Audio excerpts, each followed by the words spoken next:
श्री लिंग महापुराण कथा अर्थात श्री रामलिंग महापुराण कथा। सर्व साधकांना आनंदाची बातमी।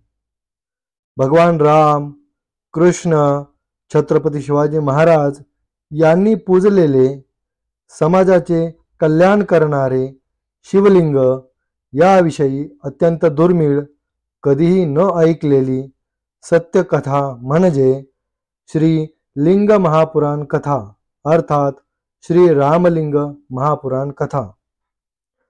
साधक हो, VBK ट्रस्टचे श्री अमृत मंथनेश्वर कल्किदत्त मंदिर, पाषाणवाडी, शिरूर, घोडनदी, जिल्हा पुणे, महाराष्ट्र येथील पंडित चतुर्वेद सायंटिस्ट श्री वत्सवक्षा भगवंत परमहंस परिव्राजकाचार्य श्री काशी विश्वेश्वरानंद सरस्वती महाराज यांच्या अमृतवाणीत श्री लिंग महापुराण कथा अर्थात श्री रामलिंग महापुराण कथा दररोज सायंकाळी 6 ते 7 या वेळेत अवश्य लाभ घेणे।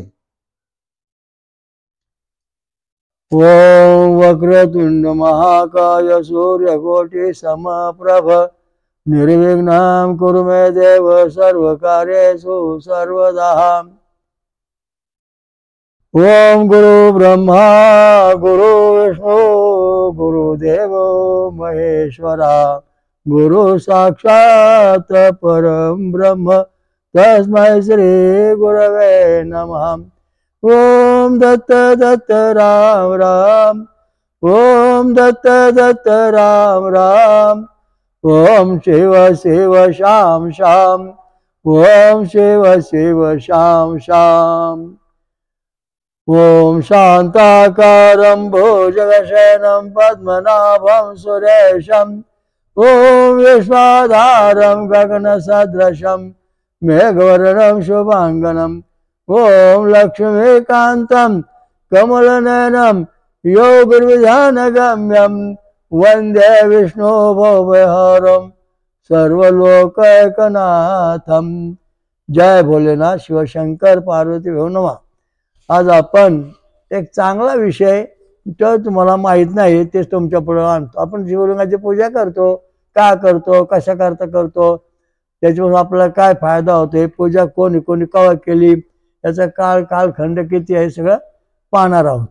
टप्प्याटप्प्याने हे सगळं चालणार आहे आणि दररोज संध्याकाळी 6 ते 7 तेव्हा आज आपण देवाची प्रार्थना करणार आहोत। वंदे देव मोपापतिं सूरगुरुं वंदे जगत्कारणं, वंदे पन्नगभूषणं मृगधरं वंदे पशूनां पतिं, वंदे सूर्यशशाङ्कवर्णनयनं वंदे मुकुंद प्रियं, वंदे भक्तजनाश्रयं तव वरदं, वंदे शिवं शंकरं। हे जे प्रार्थना आहे ही प्रार्थना पारंपरिक प्रार्थना आहे आणि ही जे स्तुती आहे ही पारंपरिक आहे आणि ही स्तुती पूर्वीपासून आलेली आहे। शंकराची पूजा करण्याकरता ही स्तुती भगवान राम प्रभू आणि भगवान श्रीकृष्ण या अवतारामध्ये शंकराची त्यांनी स्तुती केलेली आहे। सर्व देव का देव बडा महादेव अशा दृष्टीने हे सगळं सुरू झालं। तेव्हा आता याचा अर्थ आपण पाहणार आहोत। पार्वती पती भगवान शंकर को मी नमस्कार करीत आहे। पार्वती पती जो भगवान शंकर आहे त्याला मी नमस्कार करीत आहे। देवतांचे गुरु, देवांचे गुरु तथा सृष्टीचे कारण रूप परमेश्वर भगवान शंकरला मी प्रणाम करीत आहे। नागों के आभूषण धारण कर रूप में तथा हाथ में मुरुग मुद्रा धारण करने वाले करेला एवं समस्त जीवों के गुरु स्वामी भगवान शंकरला मी नमस्कार करीत आहे, नमस्कार करता है। सूर्य चंद्र आणि अग्निदेव को देव के नेतृत्व में अपन करने वाले भगवान नारायण के परम प्रिय भगवान शंकरला मी प्रणाम करता है। भक्तों के आश्रय देने वाले वरदानी कल्याणकार स्वरूप भगवान शंकर को मी प्रणाम करीत आहे। या ठिकाणी महत्त्वाचा मुद्दा असा आहे की देवाला आता आपण प्रार्थना केली, आपलं हे सगळं निर्विघ्न पार पडू आणि सगळं समाजाचं कल्याण हो, जगाचं कल्याण हो, अशा दृष्टीने आपण हे पुराण सुरू केलेलं आहे। लिंग महापुराण अर्थात श्री रामलिंग महापुराण। कारण रामाने रामप्रभूने रामलिंग स्थापन केलं, ही लिंगाची पूजा करत होती। आता या ठिकाणी लिहिलं आहे एक वाक्य आहे अत्यंत महत्त्वाचं, याचा अर्थ सहसा कोणी सांगत नाही, पण ते असं आहे, नारायण के परम प्रिय भगवान शंकर को मैं प्रणाम करता हूँ। नारायण के परम प्रिय भगवान जे नारायण आदि नारायण व चक्षा भगवंत राम प्रभू यांचे प्रिय भगवान। राम प्रभू सकाळी उठले की आंघोळ करायचे, नंतर आपलं इतर कार्य करायचे, नंतर मग शंकराचे पूजा शिवलिंग बनवायचे, पार्थिव शिवलिंग, आणि ते बनवून झालं की भगवान शंकर मग होम हवन करायचे, शंकराला आहुती द्यायची। असे श्रीराम प्रभू बालपणापासूनच भगवान शंकराची भक्ती करत होते। आता रामप्रभूचं वय वर्धमान जे आपण नेहमी ऐकतो तर ते बरोबर नाही। 10 लाख वर्षापासून रामायण लिहिलं, कोणी म्हणते अमुक वर्ष रामायण लिहिलं। कारण काय, ही जी संस्कृती तशी जतन ठेवलेली आहे, त्याच्यामुळं ते आताच आहे असं ताजं वाटतंय। जसं फ्रेमचं दूध असतं ना, ते असतं 2 महिन्याचं 3 महिन्याचं, फ्रेज काढायचं दूध ताजं दिसतं, अरे आताच कालच काढलं दूध आहे असं आपण म्हणणार। तशा प्रकारचे हे जे जगातले विज्ञानवादी आहेत, यांना भगवान कृष्णाचं रामाचं चरित्राचा इतिहास परिपूर्ण सांगता आलेला ऐकायला नाही आला।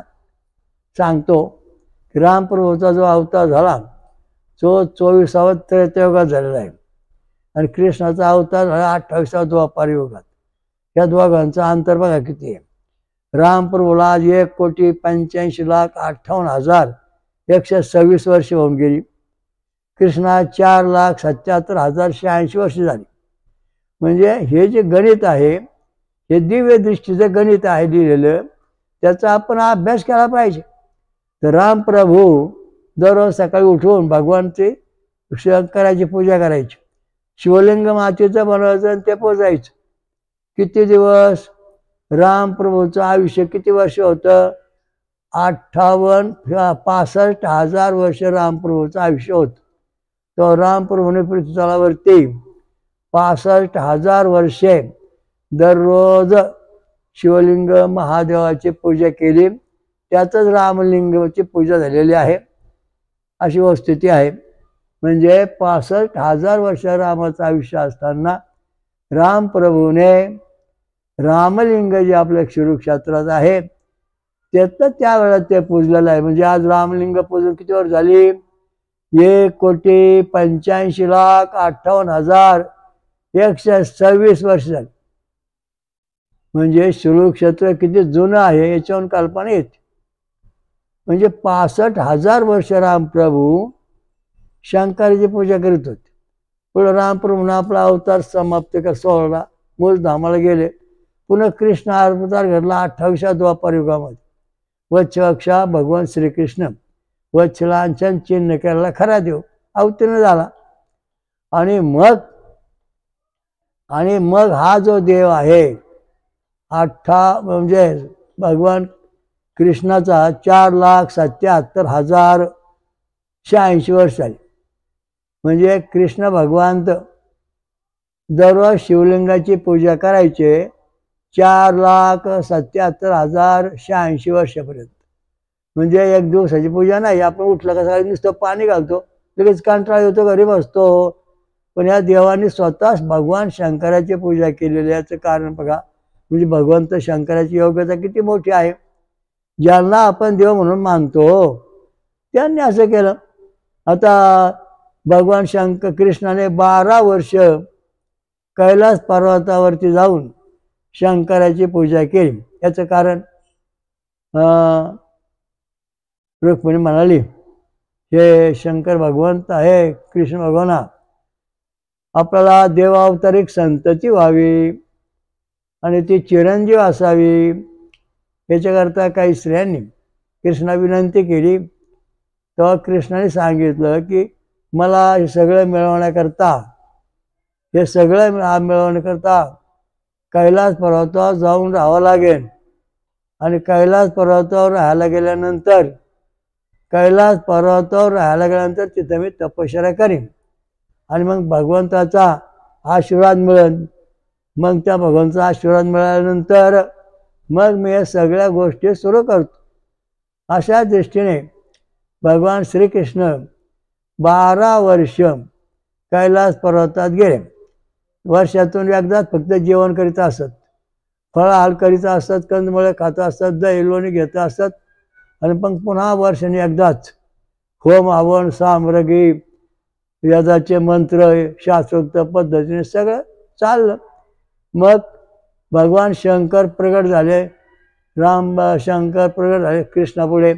म्हणजे नारायणा, तू स्वतः देव असून तुला माझी काय गरज आहे आणि तू कसं करता माझी तप करतो, तुला तप करायची गरज नाही. तेव्हा भगवान कृष्ण म्हणाले की मला देव अवतारिक संतती व्हावी यासाठी मी इथं तपश्चर्या होम हवन करीत आहे, आमच्या स्त्रियांची अशी इच्छा आहे.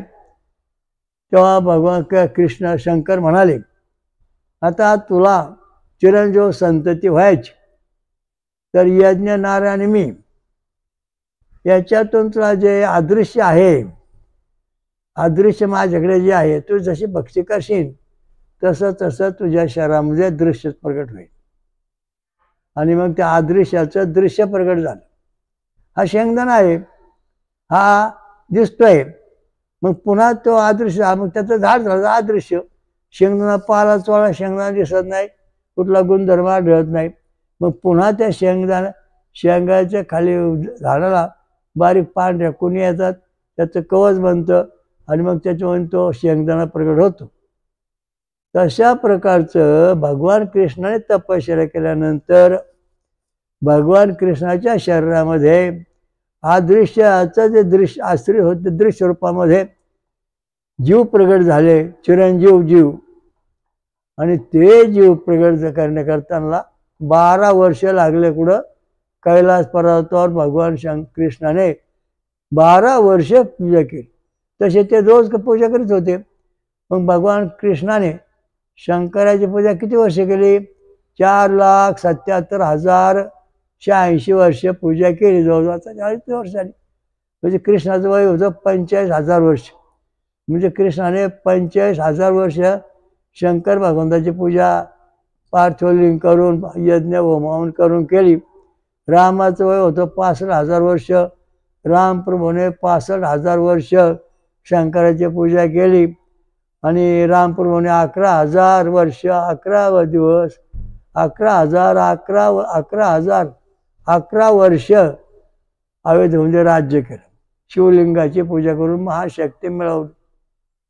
तर हे जे परिस्थिती आहे विचार करण्यासारखी आहे की नारायणाचा प्रिय जो भगवान शंकर आहे, आता अनेक अवतारामध्ये शंकराची पूजा केली.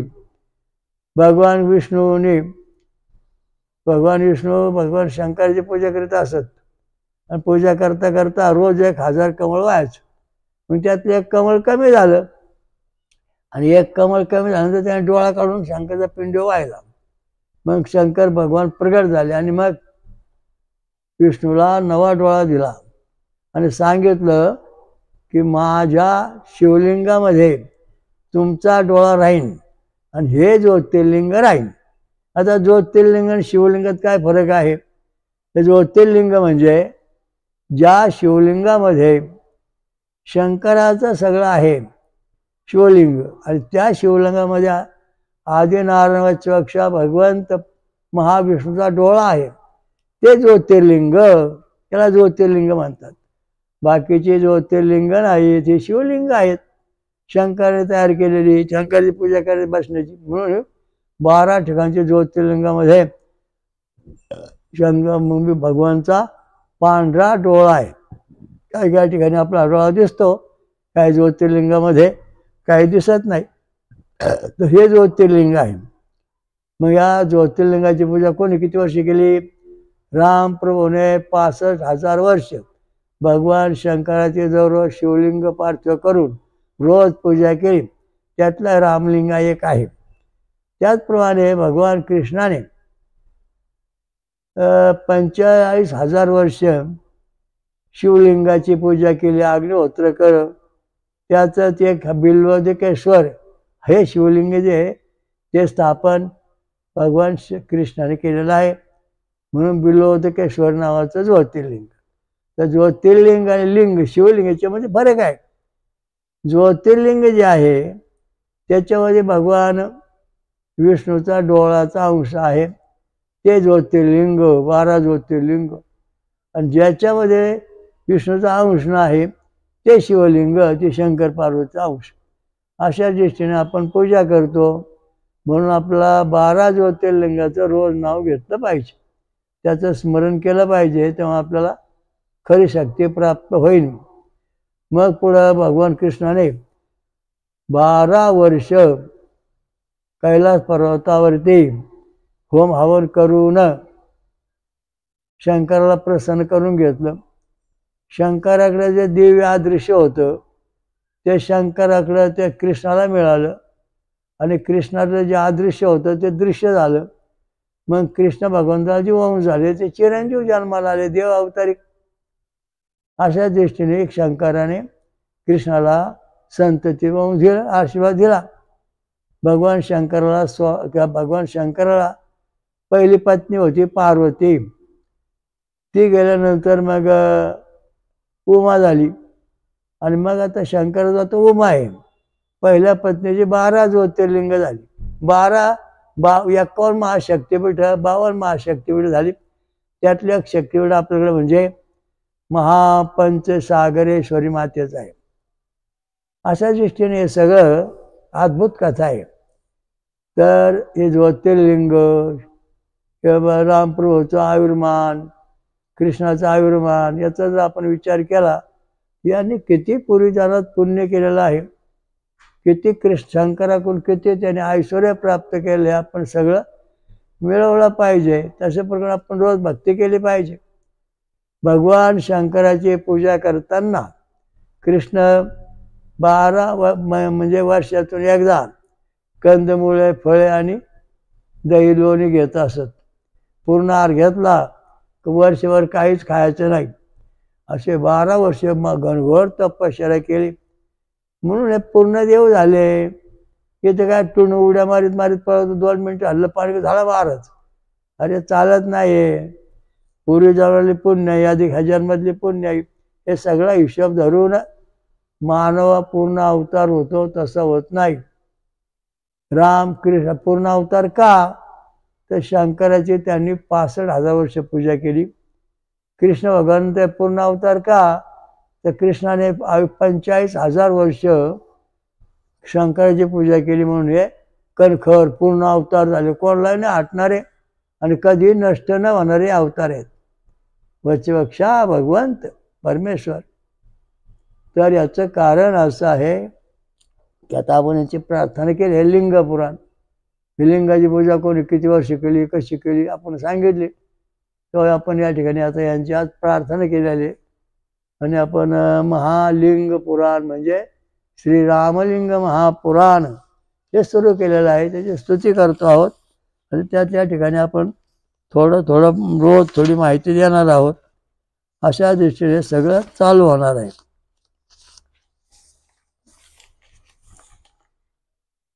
ओम ईशाना सर्व विद्यानाम ईश्वरः सर्वभूतानां ब्रह्माधिपतिर्ब्रह्मणो अधिपति ब्रह्मा शिवो मे अस्तु सदाशिवम. जो संपूर्ण विद्यांचा ईश्वर, समस्त भूतांचा आदिस्वर, ब्रह्म वेदांचा अधिपती, ब्रह्म बलाचा वीर्याचा प्रतिपालक, तथा साक्षात ब्रह्मा एवं परमात्मा आहे. हा सच्चिदानमय शिव माझ्यासाठी नित्य कल्याण स्वरूप राहो अशी या ठिकाणी प्रार्थना केलेली आहे. ती प्रार्थना आपण वाचून पाहिलेली आहे. तो भगवान शंकराने आपल्याला काय वरदान दिलं पाहिजे. युगे युगे जन्मजन्मी आपण शंकराची भक्ती करीत आलेलो आहोत आणि करीत आहोत आणि करणार आहोत. कारण आता आपण कोणाची भक्ती करायची कोणाची नाही करायची करता सकाळी इंद्रदेव आले होते.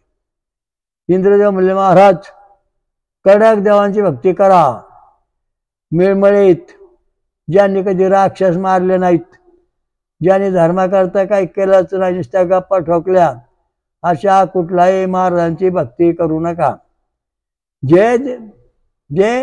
ज्या देवांनी राक्षस मारले, शंकर भगवान, खंडोबा, दुर्गा देवी, गणपती यांनी राक्षस मारले, तर ह्या जे असे जे देव आहेत, इंद्र, त्या सगळ्या देवांचे जे आहेत त्या कडक देवांचे म्हणजे कणखर विजय मिळून देवांची भक्ती करा.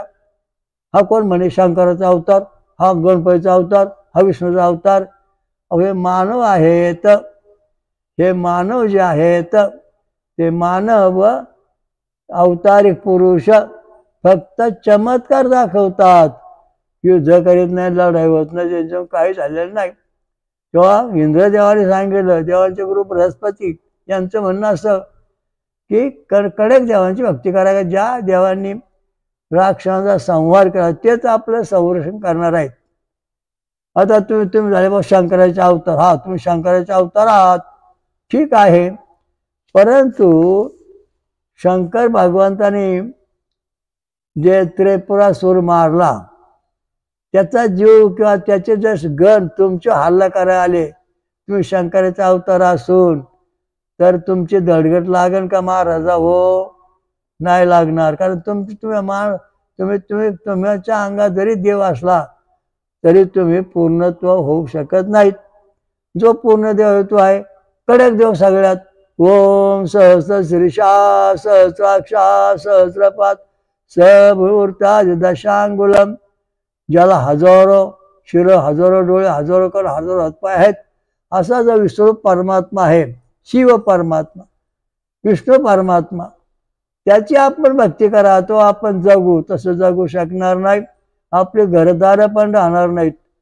रोज महाराज चिव चिव चिव, इथं महाराज, तिथं बाबा, तिथं वया, आला अंगात चालले पळत. अरे खऱ्या देवाकडे चला, तेव्हा तुम्ही जगता, ते जगू शकणार नाही. आतापर्यंत परक्याने आपल्यावर राज्य काय केलं? आपल्या तुटपुंजा महाराजांची भक्ती आपण केल्यामुळे वाटोळ झालं.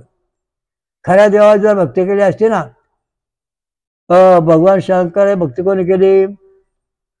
पूर्वी अवतारामध्ये राम प्रभूने किती वर्ष? 65,000 वर्ष पूर्वी अवतारात. मग तोच रामप्रभू कृष्णाला त्याने किती भक्ती केली? 4,25,000 वर्ष भगवान शंकराची भक्ती केली. मग शिवाजी महाराजांनी किती दिवस भक्ती केली?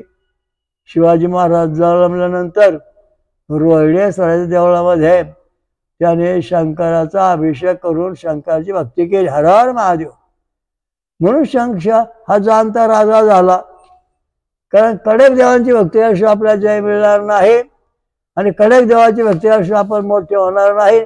मिळमिळ देवांची भक्ती करून इथेच राहणार आहेत. कधी तुमची प्रगती होणार नाही, झाली पण नाही. हा माझा देव, तो माझा देव. कुठल्या देवाने तुमची प्रगती करून आणली दाखवून द्या. ज्या देवाने राक्षस मारले, रामाने राक्षस मारले, कृष्णाने राक्षस मारले, दुष्टांचा संहार केला, नंतर शिवाजी महाराजांनी हिंदू धर्माचं संरक्षण केलं, आतिथ्यराजांचा ध्वंस केला, म्हणून हे देव आहेत. यांची भक्ती करा, यांचं स्मरण करा. कडक देवाची भक्ती करा. मुख्य देव कडक कोणता?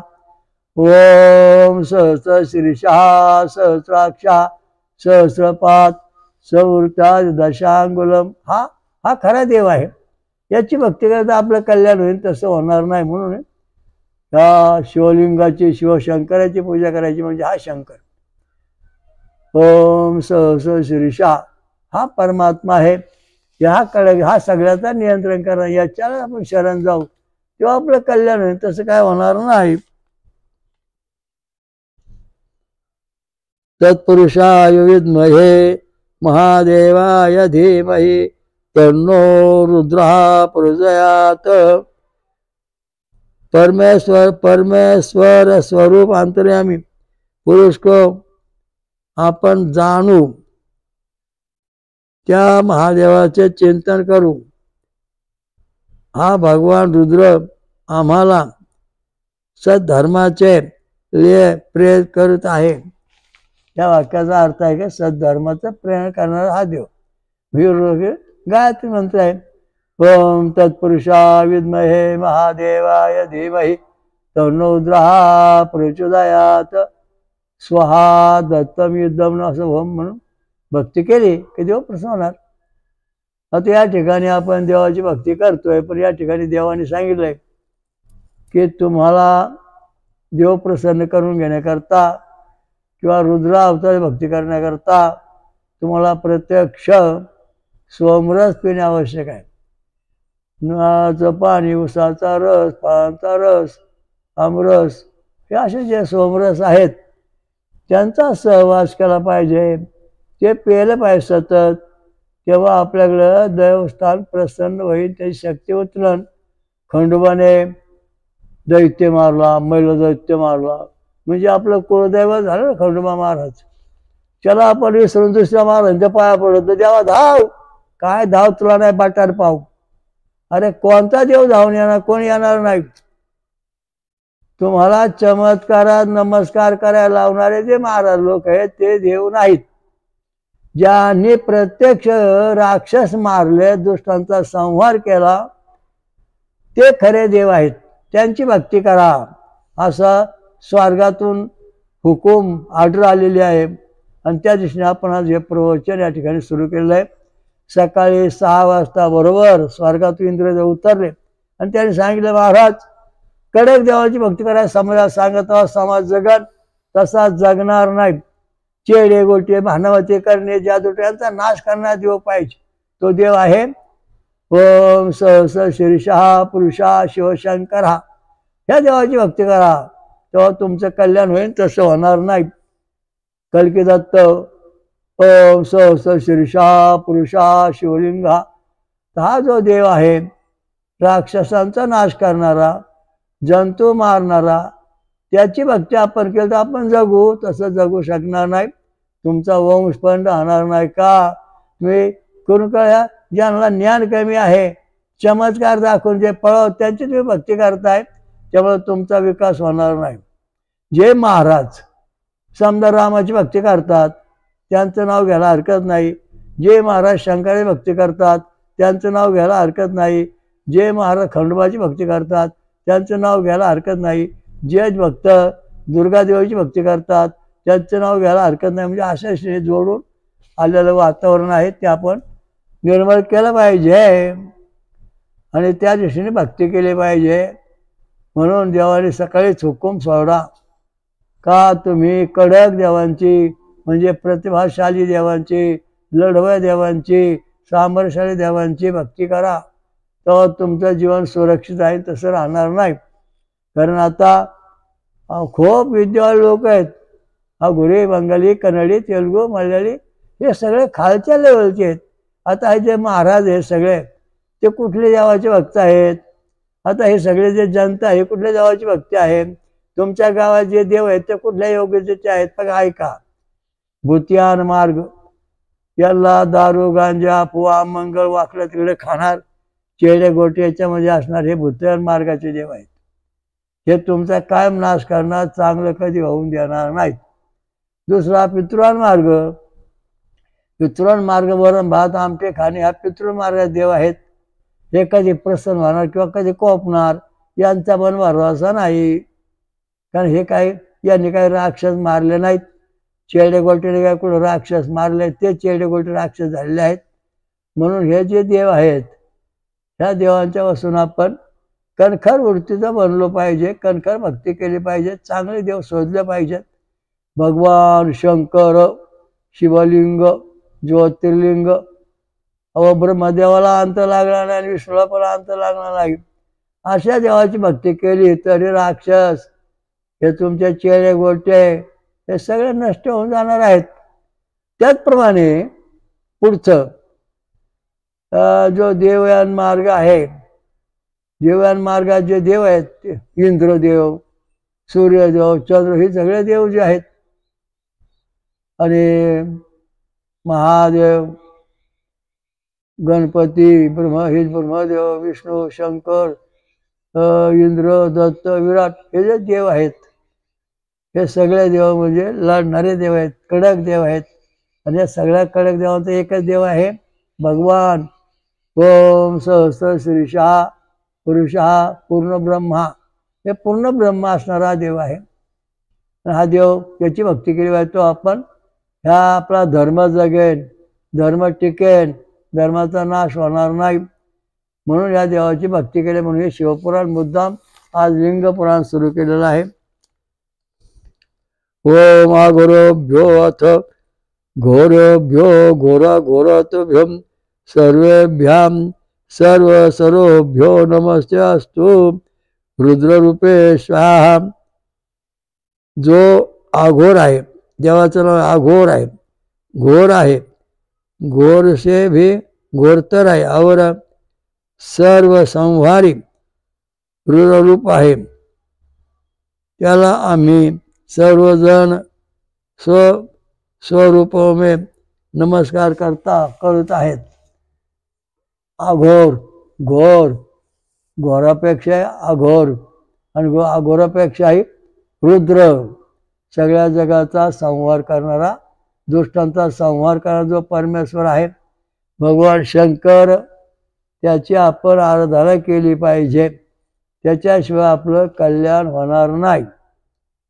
कारण आपलं आलेली संकट कोण निवारण करणार? तोच करणार आहे. आता ज्या लोकांनी कधी एक झुरळ मारलं नाही, ज्या लोकांनी कधी दुष्टांचा नाश केला नाही, जे लोक त्या राक्षसाला शरण गेले, त्यांना तुम्ही महाराज म्हणून पूजा करताय, म्हणजे तुमचा नाश निश्चित ठरलेला आहे. आता भगवान शंकर, खंडोबा, काळभैरव, दुर्गादेवी, असे जे अवतार झाले, त्यांनी जे राक्षसांचा नाश केला, आणि ह्या कडक देवांची देवांची भक्ती करायला इंद्रदेवाने सांगितलं. कारण त्याशिवाय आपलं कल्याण होणार नाही. कारण हे लिंग महापुराण, रामलिंग महापुराण श्री रामलिंग महापुराण सांगायला सुरुवात झाली, त्याच्या आधी हे सूचना देण्यात आलेली आहे की हा कडक देव जो आहे, लिंगदेव, कडक देव आहे, त्याच्याशिवाय कुठं पळू नका, त्याच्याशिवाय तुमचं कल्याण होणार नाही.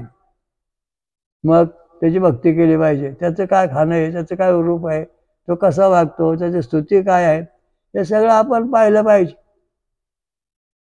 आता तुम्हाला शंकर लगेच प्रसन्न व्हायचं, करून घ्यायचं असेल, फळं खा, दूध प्या, लगेच प्रसन्न. आणि भूत प्रसन्न करून घ्यायचं असेल तर वाकड्या तिकडे मार्ग शिरा, लगेच ते प्रसन्न. म्हणजे या ठिकाणी चांगला आणि वाईट दोन्ही गोष्टी तुमच्या समोर आहेत. म्हणजे या ठिकाणी भगवान जो शंकर भगवान आहे, हा भगवान अल्फा किरण आहे. आणि हे जे चटराफटरा त्रास देणारे जे भूत आहेत, हे ग्यामान बेटा किरण आहे, त्यांचा नाश झालाच पाहिजे, तेव्हा आपण ईश्वर प्राप्ती करू शकतो, त्याशिवाय करू शकत नाही. म्हणून सांगितलं. तर पुढं प्रार्थना काय सांगितले?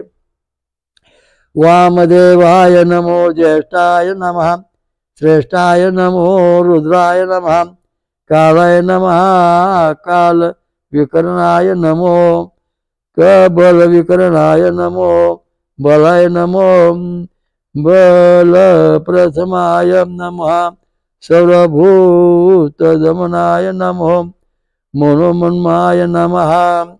हे प्रभू,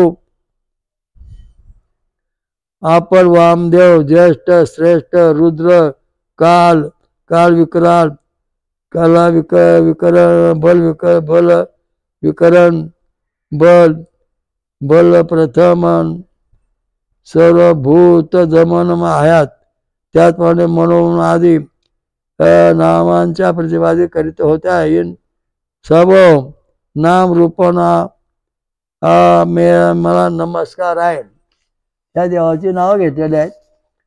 बलशाली आहे, त्याचा कोणी अपमान करू शकत नाही, कोणी त्याला हलवू शकत नाही, कोणी त्याचा नाश करू शकत नाही. अशा परिपूर्ण ब्रह्म जे कडक आहे, जीव विजय अजिंक्य आहे, त्या देवाची भक्ती करायची. त्याच्याकरता या ठिकाणी लिंग पुराण, श्रीरामलिंग पुराण हे सांगायला सुरुवात झालेली आहे. त्याचा आपण अवश्य लाभ घेणे. पुढं ओ सद्य जातम प्रपद्यामी सद्यो जाताय वै नमो नमः. भवे भवे नाती भवे भव सोमाम भवोद्भवाय नमः. हे सद्योजात शिव, हे भगवान शिव, तुझ्या शरण मी येत आहे. सद्योजात तुला माझा नमस्कार आहे.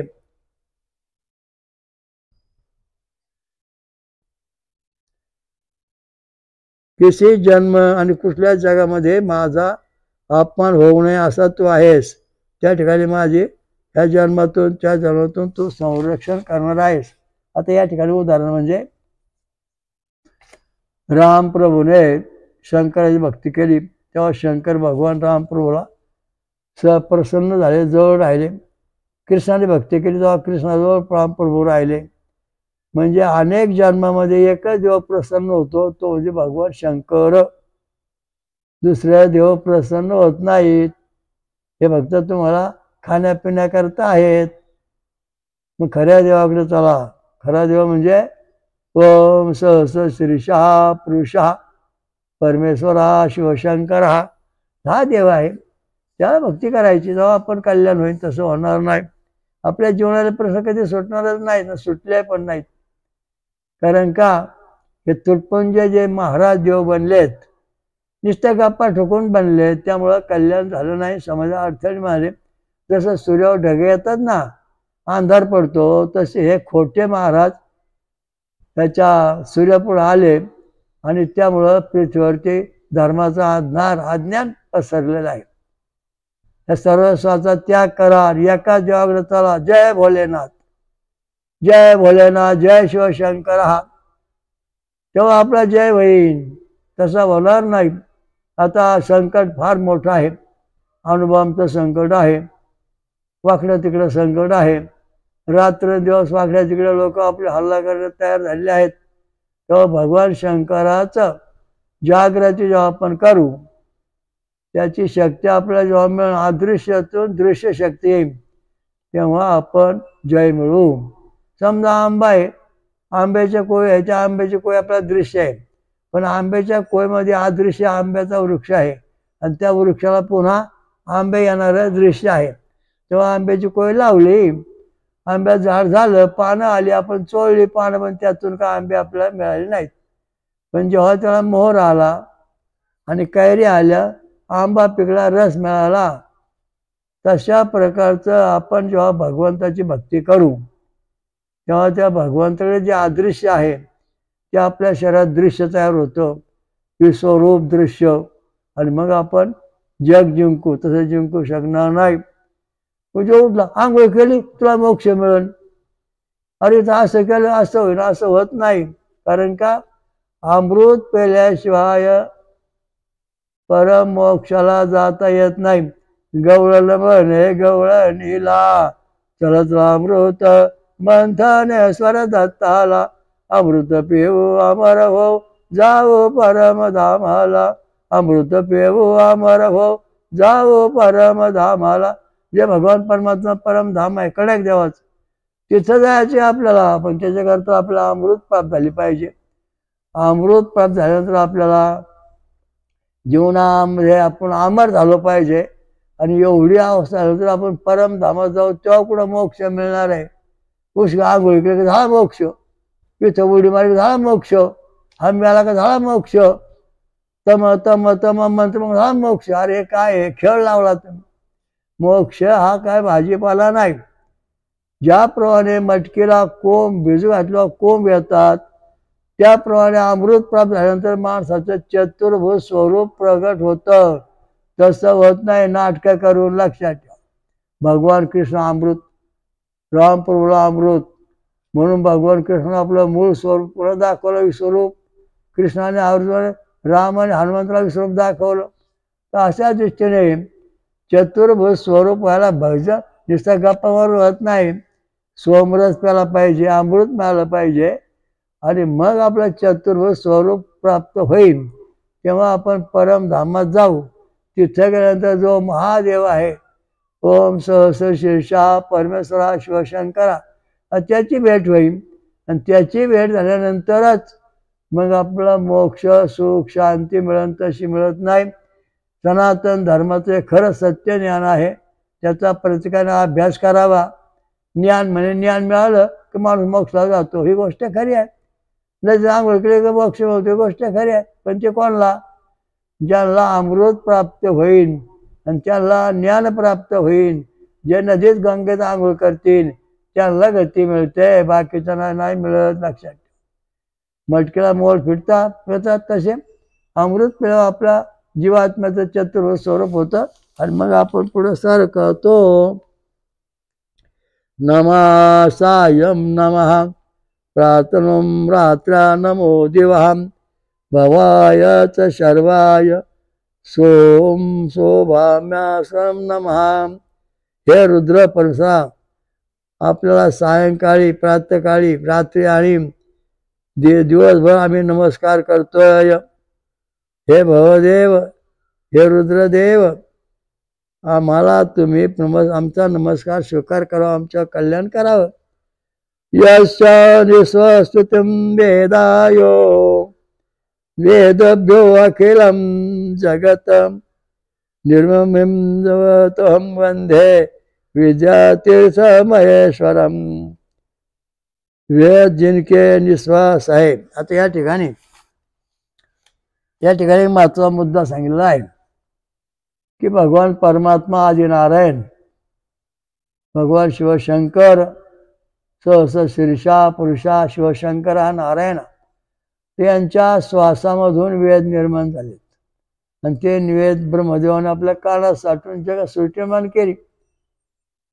वेद निर्माण झाले म्हणजे नेमकं काय झालं श्वासातून? आता बघा, भुईमुगाचं झाड आहे, त्याच्या श्वासातून बारीक कळी बाहेर आली, तिला छंद आणि स्वरूपाची टरफल तयार झालं, आणि मग त्याच्यामध्ये शेंगदाणा तयार झाला. अशा प्रकारचे हे वेद भगवान शंकराच्या श्वासातून निर्माण झालेले आहेत. किती महत्त्वाचं उत्तर आहे बघा, सुंदर उत्तर आहे. की भुईमुगाचं झाड आहे आणि त्या भुईमुगाचं झाड श्वास घेत आहे आणि त्याच्या मुळीला बारीक कुण्या लागलेल्या आहेत. आणि त्या कुण्या ज्या आहेत त्या छंद आणि स्वरूप, त्या छंद आणि स्वरूप, या कुण्या मग छंद आणि स्वरूपाचं टर्पण बनलेलं आहे, म्हणजे कवच बनलेलं आहे. आणि या कवचामध्ये शेंगदाणा तयार झालेला आहे. तशा प्रकारचं वेदामधलं जे ऋषी देवता छंद आणि स्वर, याच्यामधून हे कवच बनलं छंद आणि स्वराचं. आणि त्याच्यामध्ये देवता प्रगट झाल्या, ऋषी प्रगट झाले, ज्ञान प्रगट झालं, आत्मभूत ज्ञान प्रगट झालं. हे खरं महत्त्वाचं मुद्दा या ठिकाणी आहे.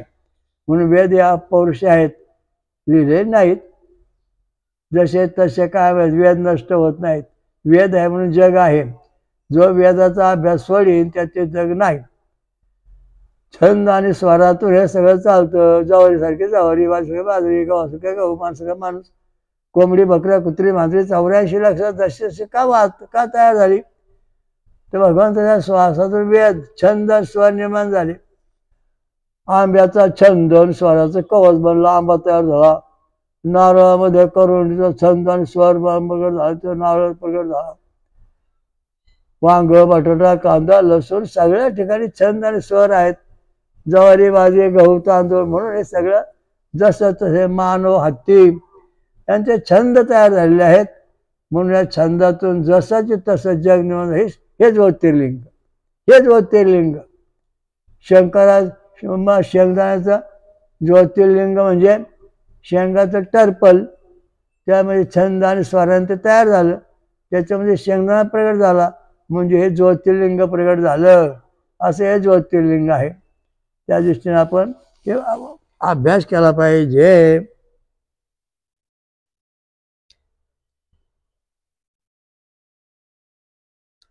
ज्याने संपूर्ण वेदामध्ये रचना केली, विज्ञानाला धीर तयार केलं, नंतर शिवाने शंकरांना नमस्कार करतो आहे.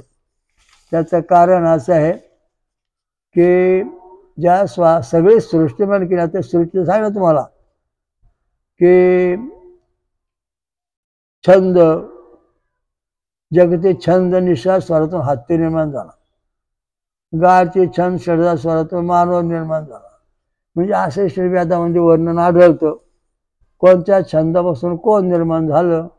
श्री, अनुष्टुप छंद गांधार स्वर, ओम, जगती छंद निषाद स्वर, स्वम, त्रिष्टुप छंद दैव स्वर. म्हणजे अशा दृष्टीने सगळ्या गोष्टी अति सूक्ष्म आहेत. आता शुक्राणूला तो बिंब तयार होते, त्याच्यामध्ये 50% अनुवंश उतरून तो शुक्राणू तयार होतो, असं सिद्धांत विज्ञान मानतं. पण त्याचप्रमाणे छंद आणि स्वर तयार होतो, त्याची एक कुपी तयार होते, त्या कुपीमध्ये मानवाचे अनुवंशिक गुणधर्म त्यात उतरतात आणि शुक्राणू तयार होऊन जो सृष्टिमान होते, हा सिद्धांत वेदाने मानलेला आहे. त्या सिद्धांताचा परोप भाग वेदाने विज्ञानाने पण मानलेला आहे. तर अशा दृष्टीने हे सगळं भगवंताच्या श्वासातून वेद निर्माण झाले आहेत. वेद कधी नष्ट होत नाही, भगवंत कधी मरत नाही, जन्मत नाही, जो जसा तसा कायम आहे. ज्याप्रमाणे पाण्यातून मासावर येतो पुन्हा पाण्यात जातो, त्याप्रमाणे भगवंत जे ब्रह्म आहे ज्याचा कधी नाश होत नाही, जन्मत नाही, त्यातून आपल्याला दिसतो, पुन्हा थांबतो. ओम सहस श्रीशा परमेश्वरा शिव शंकरा नारायण, हा भगवंत परिणाम प्रगट. हा अत्यंत महत्वाचा मुद्दा आहे. दुसरा मुद्दा असा, आता हे पाणी तुमच्या पुढे आहे, या पाण्यावर बुडबुडे आले, सांगा हा बुडबुडा जो आलाय हा पाण्याचा आहे का दुसऱ्या पदार्थाचा आहे? पाण्याचाच बुडबुडा आला आणि त्याच्यामध्ये निर्गुण आतमध्ये प्रतिमा आहे. हा जे याचे सांगता येत नाही काय आहे ते. तशा प्रकारचं पाण्यावर जसे बुडबुडे येतात, तशा प्रकारचं ब्रह्म जे आहे, ह्या ब्रह्मामधून सगळे देव जीव सृष्टी जशी तशी तयार होते. पाण्यावर फिरतो बुडबुडा, तसे एक जग तयार होऊन पुन्हा त्यात मिळून जातं. हे सगळे महत्त्वाचा मुद्दा आहे.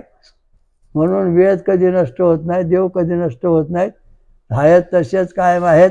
त्यांची आपण भक्ती हे ज्योतिर्लिंग आहे.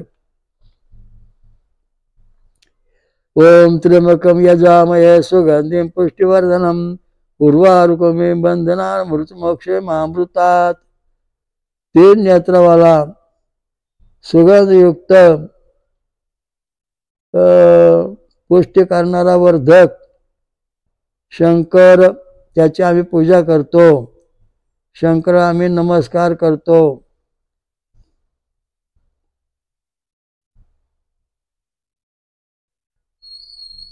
ज्याप्रमाणे खरबूज असतं झाडाच्या वेलीला, ते सगळे गुणधर्म अदृश्यातून दृश्यामध्ये आणत. बी फळ पक्क झालं की ते खरबूजा त्या वेळेला सोडून देत. त्याच्यामध्ये एक महत्त्वाचा मुद्दा मानला आहे, तो आपल्याला समजायला, म्हणजे की आपला जो जीव आहे, जे ब्रह्म आहे ते वेल आहे आणि त्या ब्रह्मातून हे खरबूज म्हणजे बारीक जीवाणू कण प्रगट झालेला आहे.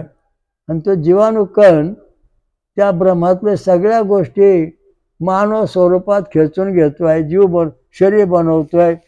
आणि मग मानवाचं पूर्ण शरीराची वाढ झाली की त्याला तो सोडून देतो. हा अत्यंत महत्त्वाचा मुद्दा या ठिकाणी आहे. तो या ठिकाणी त्या भगवान शंकरला आपण नमस्कार केला पाहिजे. सर्व वै स्तोत्रस्तस्मै रुद्राय नमोस्तु. पुरुषो वै रुद्रा समोम नमो नमः. विश्वं भूतं भुवनं चे चित्रं बहुधा नातं जायमानं च यतं सर्वदोषं हेशं रुद्रस्तस्मै रुद्राय नमो नमः. रुद्र हा उमापती आहे. शरीर म्हणजे सर्वांच्या शरीरामध्ये जीवरूपाने प्रविष्ट आहे. आणि त्याच्या निमित्ताने त्याला आम्ही नमस्कार करतो. प्रसिद्ध असा अद्वितीय, याची कोणी बरोबर करीत असा हा शंकर रुद्र पुरुष आहे. ब्रह्मलोकात ब्रह्मरूपाचे, प्रजापती लोकामध्ये प्रजरूपाने, सूर्यमंडळात सुराट रूपाचे आणि त्या देहमे जीव रूपाने स्थित आहे. व त्या महान सच्चिदानंद स्वरूप रुद्राला आम्ही वारंवार नमस्कार करतो. समस्त चराचरात्मक जगत जो विद्यमान आहे, तो जो गया आहे तसा होणार आहे व प्रपंच जीव तारतो, त्या शंकराला आम्ही नमस्कार करतो. हे ज्योतिर्लिंग आहे आणि त्याची आपण भक्ती करतो. ओम दत्त दत्त राम राम, ओम दत्त दत्त राम राम, ओम शिव शिव शाम शाम, ओम शिव शिव शाम शाम. आजचं एवढंच प्रवचन. उद्या पुढचं. ओम श्री अमृतमंत्र स्वयंभू महाराज की जय.